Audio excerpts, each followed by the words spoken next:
I'm Alex. And I'm Teddy. And we are The Button Mappers. Hey, the Button Mappers.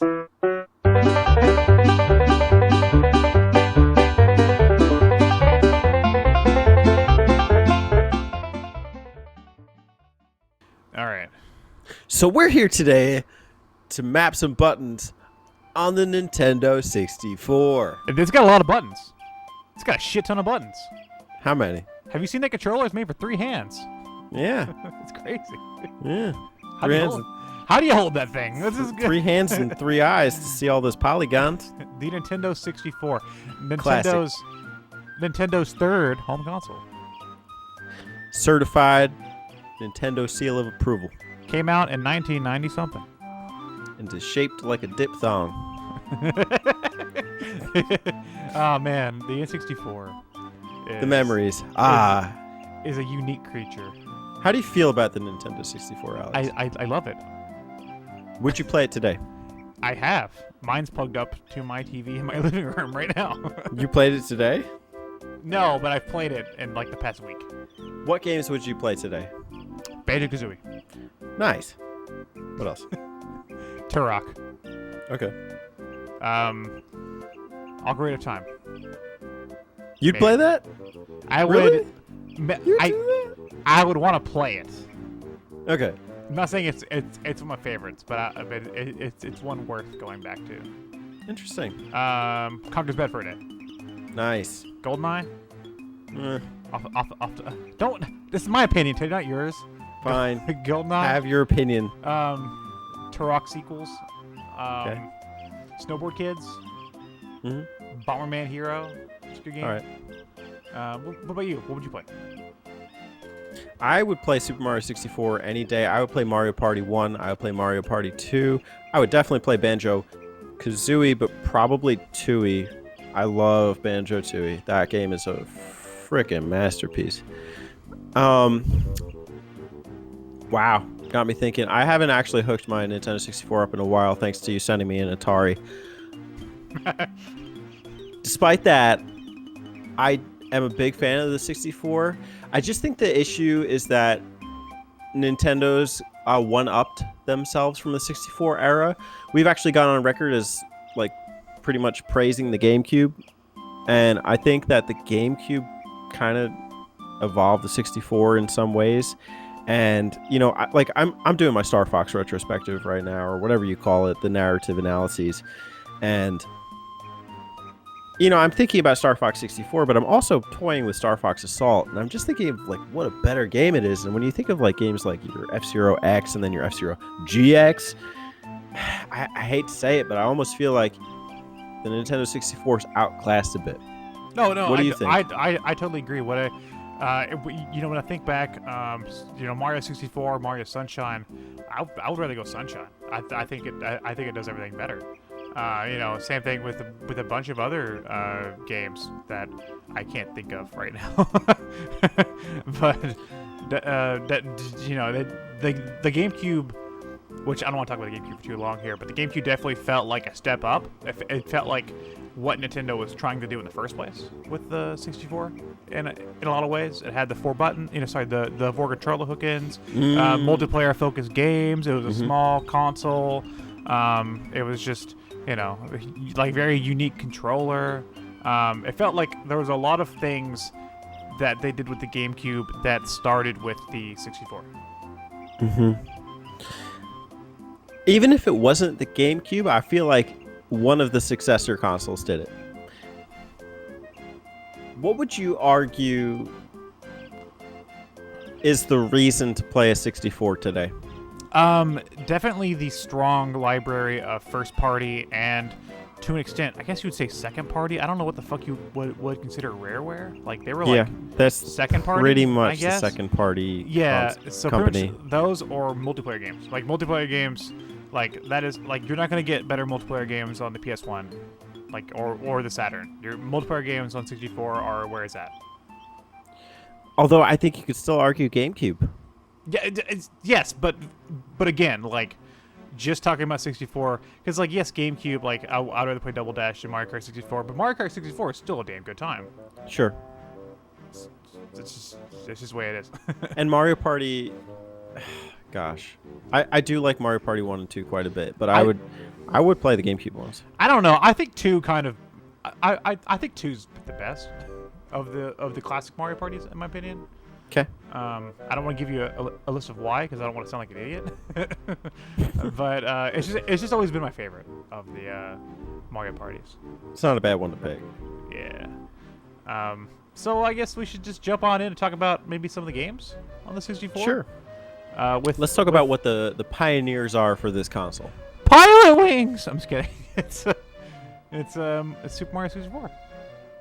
Super Mario 64. If we're gonna talk about one game today, it's gonna be fucking Mario 64. Okay. Because that is like the game. Let's go. Let's have a whole button mapper talk. Button map discuss. Let's map this game down. Let's map it out. What's your first experience with the Mario 64? I had it. I don't actually know when my first experience was because I had it at a very young age. Like, I know when I first got my 64, way back in the magical year of like it was like 2000 or something, or like maybe like 98. I don't know. It was some time long ago. I got it along with a copy of Diddy Kong Racing and Rampage World Tour or something like that, or whatever the hell that one was called. And then I know I eventually obtained Mario 64, and that game I don't actually think I ever played it the way it was potentially meant to be played. What do you mean? Like, because it's such an open, fun. Like that game's just fun to move in. Like that game's fun to just run around, jump, explore. And I don't know if I ever actually tried to go after the stars. I may have gotten them unintentionally, but I think most of the time I was just trying to explore. It was just my first like the big 3D environment. Yeah, that game's actually come under a lot of scrutiny and critical spotlight with the advent of YouTube game analyses, and to each their own. I'm fine with a critical breakdown of a game, but I also have to wonder to what extent it's fair to do that. That game was revolutionary for a reason. That game started 3D Mario, and that game started 3D platforming, which is a great genre.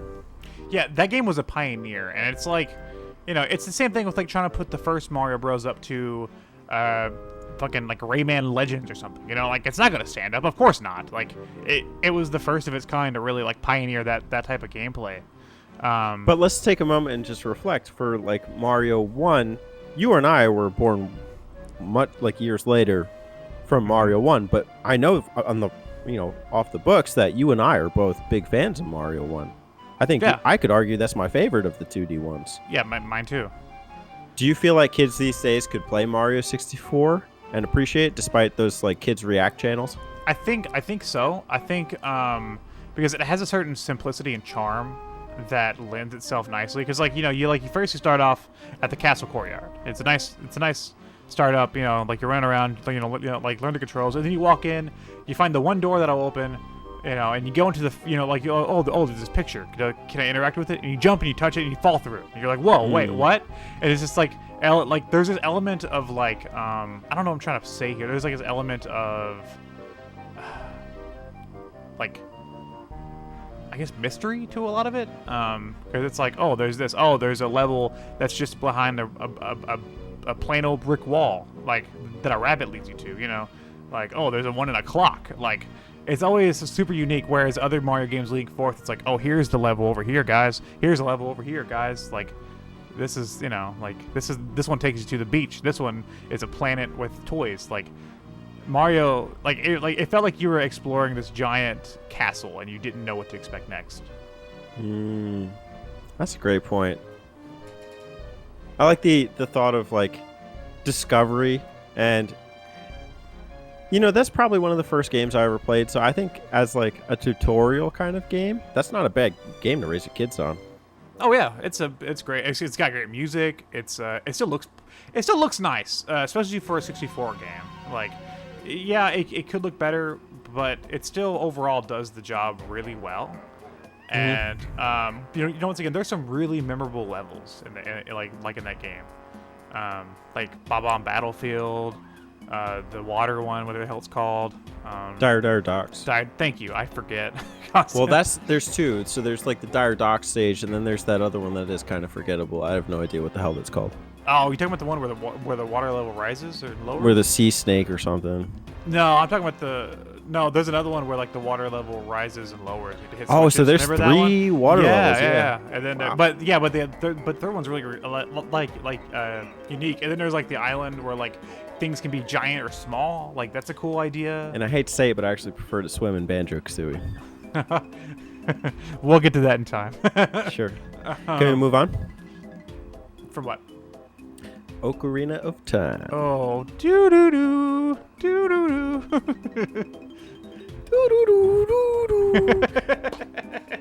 doo. Oh man, I am so. I can respect Ocarina of Time, Good. I'm proud of you, Alex. but I wouldn't say I like Ocarina of Time.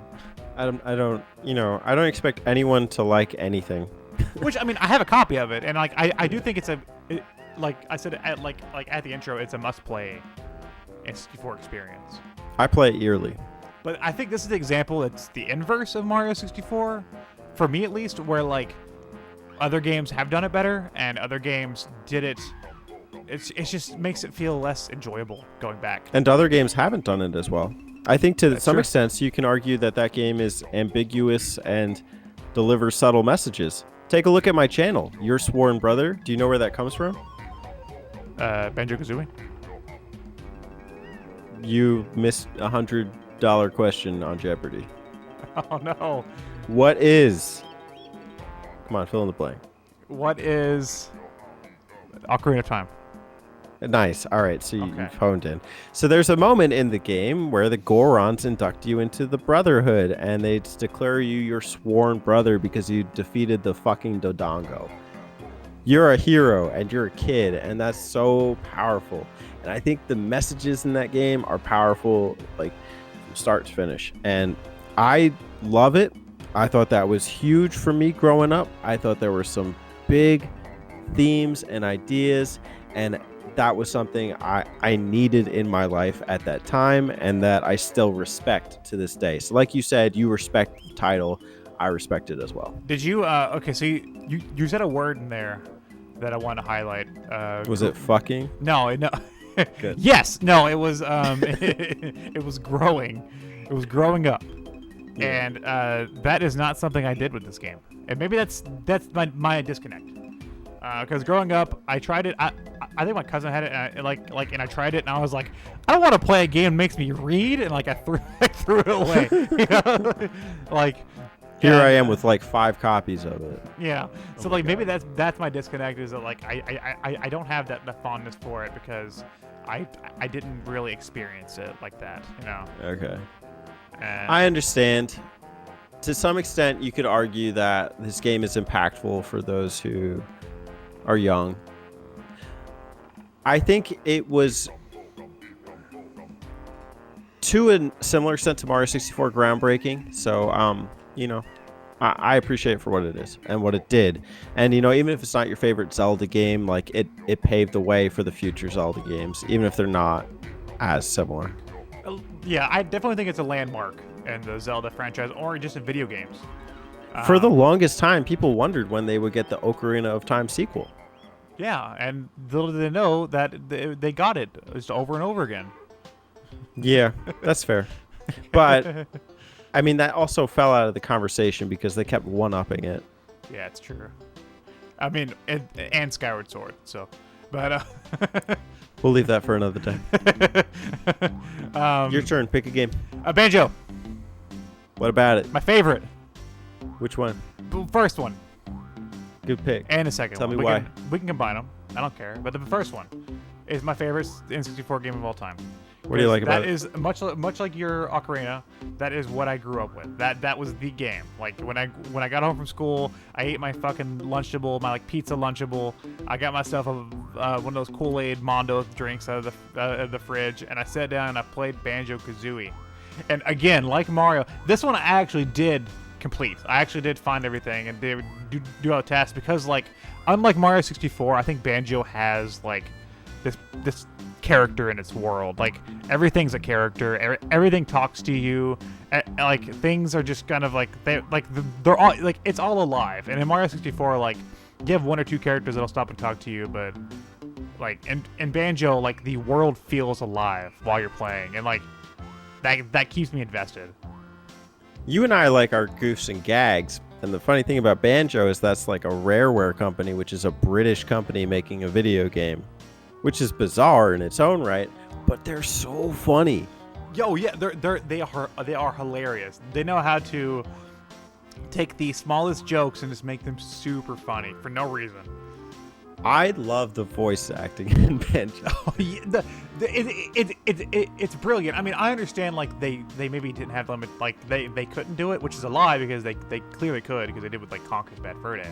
And Star Fox too is like, and Star Fox, and there's bound to be other games, but they decided not to, and they decided to just make sounds, just like, you know, because like Zelda just has text and it goes, you know, but like Banjo has fucking like all the characters feel alive because every time they talk, they all have a unique sound. They're like,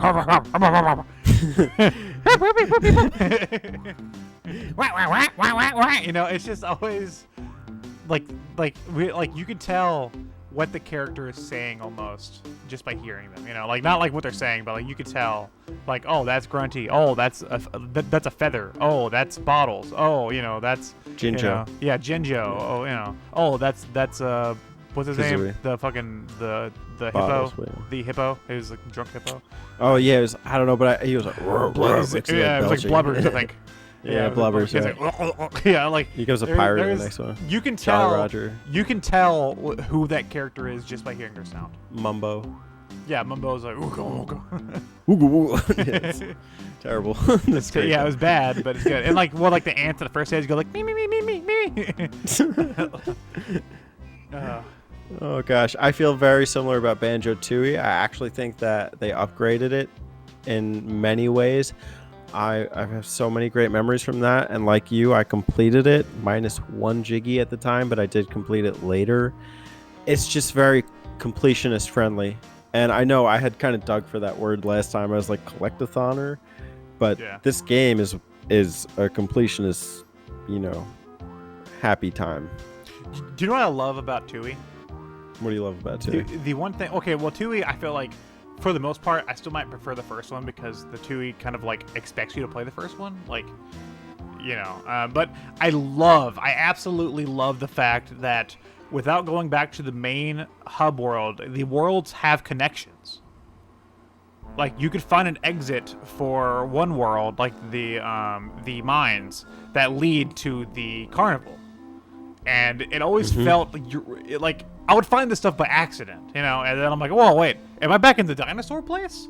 You know, so like it felt like I found like little secret passageways from world to world, you know. It's a dark game in some ways. I don't know. What's the premise of Banjo-Kazooie 1? It's like your sister is going to be turned into a fatty or something. Yeah, Tootie gets stolen, and she's going to be turned into a fatty chicken patty. And then Grunty, who is a fatty chicken patty, is going to be beautiful. And that happens if you lose the game or whatever. It shows that ending. In Tooie, Gruntilda is respawned from the dead. Well, she falls off her tower in the first one. That's true, yeah. Oh, I probably should have. Yeah, she falls. Spoiler alert. Ouch. Yeah, you fight her on top of her tower, and she falls. Okay. And then she comes back in Tooie. Yes. And she's trying to regain her life, and she kills Bottles from the start of the game. Yeah, she kills Bottles, and then her and her two sisters make that thing that can like suck. The sucko-thon. Yeah, that thing, and that's... Gosh, they're so good. I gotta play this game again. It's so funny.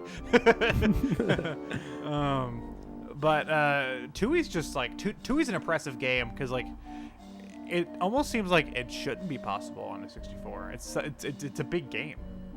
And people always used to give Nintendo shit at the time for being like the kiddie console. But again, it just felt mature for its time in a different way than Ocarina. Ocarina felt mature in terms of ideas and themes, but Tooie just felt mature in terms of like language and style, but I Yeah. guess you could argue in terms of like its themes too. Oh, some of the areas in Tooie are like downright depressing. Like Grungy Industries, like that whole area gives me like bad vibes as I go through it, in a good way. Like it's uncomfortable. Like I'm like, oh, this is menacing. And if you want to play something that doesn't have your like typical fire, ice, and grass levels, this is it. Yeah, I mean they do fire and ice levels in one level, which is But it's one level, and you fight a boss that combines both. It's which great. is really cool. And then like, cause like I'm trying to think of all the levels. Like the first level is like an ancient Mayan themed area. Wow. Okay. Yeah, like that's a cool one. There's a dinosaur level, the carnival, the mines. There's the Atlantis area, which is a fun water level too. Like actually Super like exploring cool, that yeah. one. You even start that one off, and you're not even like going in the water, and the water's like this big pit in front of you, and yeah, and you gotta like you're, clear at the this oil. bay. Yeah, you're like at this pirate That bay. would probably make for a great narrative analysis video. So I'm looking.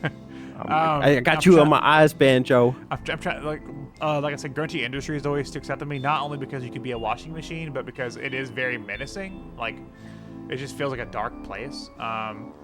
Like there's just all the levels don't fit into that normal like trope, like that normal like sand world, ice world, snow world, like Mario 64 definitely falls into that trope, which most Mario games do, but Banjo-Tooie escapes it. I would say for the most part, Banjo 1 does too. For the most part, they definitely do have the sand world, snow world, beach world. But Tooie is very unique.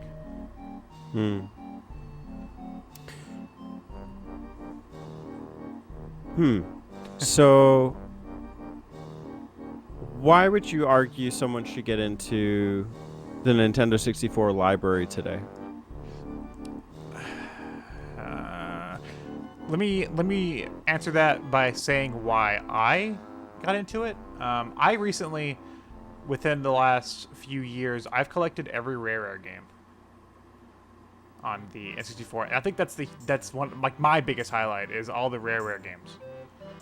Rare that's when Rare was at their biggest. They're probably like the best. They're probably the best. Like just in general at that time they were pumping out great game after great game. Like, and on top of that, the first party library is really good. Where you might kind of fall short, I think, is maybe the third party support is lacking at points. Most of them definitely hopped onto that PS1 bandwagon. Okay. I mean, because like the advent of the disc and the cartridge, like it's probably easier to make games for the disc. Yeah. And like GoldenEye looks like shit. Like I get that you're doing your Rare collection, but man, don't diss GoldenEye, Teddy. I mean, I've played it, I've owned it, I've had people over. We've done all 4 players. I've never much cared for it. Well, maybe you feel the same way I do about Ocarina. Yeah. Because I grew up with GoldenEye. Yeah, I did too. I played. So I played that game every day. But I've always preferred Nightfire. Well, I don't know because like GoldenEye and Perfect Dark, like both those games. So I'm not sure I fully understood your reason. You said that you did the Rare collection, right? Yes, and I think maybe that's my biggest reason is like the Rare games. That's why you would argue someone should do it today, is to play Nintendo 64, is to play the Rare games? Yeah. Okay. Because they're not crazy expensive, except for Conker's Bad Fur Day. Okay. All right, I'm on the opposite spectrum of you. I would say that I think people should play the 64 library today to see where the evolution really happened from 2D to 3D. I mean, granted, you had games like Star Fox like starting the trend on the Super Nintendo, but here's where you saw your Zeldas, here's where you saw your 2.5D Kirby games, here's where you saw your Pokemon Stadium. Yeah, so, but like, question, couldn't you do that on the PS1? Yeah, you could. So what makes we'll save that for another video. So what makes the 64 different then? But you still had your lovable Nintendo IPs. Exactly. I mean, who would not want to play your Nintendo. Pokemon games? It's Nintendo. And even so, it's not Nintendo. It's Banjo. Like it's Conquer. Who else? I don't know. I don't honestly have that many games I care for on the 64, so it's hard for me to argue. DK64? I mean, come on. Come on. Would you care to take that one? DK64. Jesus fucking Christ. You opted. Oh, God. Okay. DK64 is a perfect example of being way too ambitious. Yeah. I'm not a fan. I think it's safe to say we're not fans of DK64. Here's the thing, though. On paper, we should love it. It's a Banjo-style collectathon with DK characters and DK settings, right? By Rare. By Rare. We should fucking love this game. I love the intro. And we don't like this game very much. Because they went overboard. There's just too much. There's just too much. This is a time of successes and failures on the system. I think that, you know, as a historical piece, it's interesting to see the 64. Granted, I think there are some standout titles like that I like playing. You know, I like playing Smash on the 64. I have a friend who only likes playing Smash on the 64, despite Melee, despite, you know, the modern one. He vies by it, or I don't know what the right term is, but he only stands behind the 64 one. Why? It's just classic. It's simple, less button inputs, and the items are classic. The stages are classic. Sometimes simplicity is best. Would you argue that maybe like a good reason to get into the 64 is like the multiplayer aspect? Depends. Because like you have you have Smash, you have Kart 64, you have Mario Party, Mario Stadium, Golf, Mario Tennis, Stadium, Pokemon Stadium. Oh, the mini games in Stadium. Yeah, like Pokemon Stadium's a great game. Like you got, you know, like Banjo-Tooie has great multiplayer mini games. Like, and you know, I also have another friend who, despite the fact that we're talking about multiplayer, loves to turn off or switch the controller if we're playing Mario 64 and do like a completion run, see how fast we can beat it. Yeah. So there, I mean, I think that you're right, that the console is multiplayer friendly. Even the ones that are single player. Mario Tennis is great. Star Fox 64, that's a great game. Pokemon Snap, you could pass that over. Yeah, Star Fox 64, yeah. Oh my God, dude, Yeah. Star Fox 64. That's the first game. Pardon me. First game I ever saw, and like the controller was getting passed around, and I happened to pick it up like when everyone went back downstairs for the Super Bowl party, and I was just blown away. I was probably my first time holding a controller. I don't even think I beat the level, but it was something. Like, so, I think what we're like, because like we're both giving off different ideas here, and I think that's maybe the greatest thing about the 64 is that like maybe it's for multiple people. Maybe it's for, you know, like the multiplayer person, the person that wants to play first-party Nintendo games, the person that wants to experience the rare games. You know, like there's probably aspects we're not even thinking of. That's a great point. With that, I encourage you guys, viewers at home, to let us know why Turok. We and others should play the Nintendo 64 today. And if Turok's a part of it, you can put that It's too. better. I love Turok. I didn't want to bring up Turok because I know Teddy isn't super into Turok versus GoldenEye? The Turok. Okay. But I picked Sin and Punishment. Turok. It's got like 4 games. And they're all good. I don't want to ramble with Turok, but Castlevania. Turok. Glover. Turok. Castlevania Legacy of Darkness. Legacy of Turok. Pokemon Stadium 2. Turok Stadium. 2. What are you talking about? I don't know. I'm out of arguments at this point. I'm just gonna use Turok. Cool. Happy Nintendo 64 day. Is it? No. It's always happy Nintendo 64 Unless it is on the day you're listening to this, then happy Nintendo 64 day. Any final words for the viewers? Turok. It's that maybe don't judge a book by its cover. And go read one while you're at it. That's my inspirational message for this episode. Nice.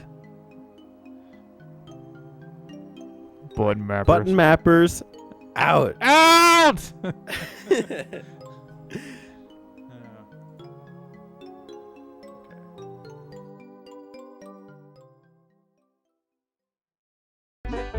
Hey y'all, don't forget to subscribe to them button mappers.